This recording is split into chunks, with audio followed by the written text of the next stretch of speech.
మరో మహిళ మృతి.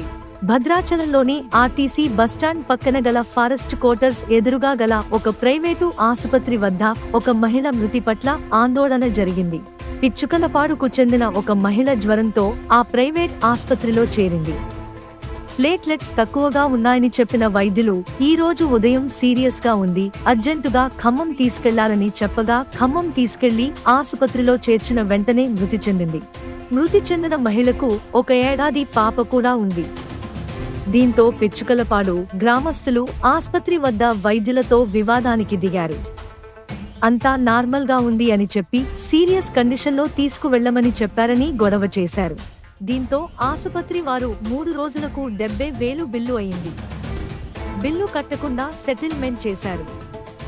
ఆర్టీసీ బస్టాండ్ వెనక గల ఒక ఆసుపత్రి నిర్వాహకుడు పాప పేరు మీద 50,000 డిపాజిట్ చేస్తామని సెటిల్మెంట్ చేసినట్లు తెలిసింది. ఆసుపత్రి వారి లోపం ఏమీ లేకుండా ఎందుకు 50,000 ఇస్తామని ఒప్పుకున్నారో తెలియాల్సి ఉంది.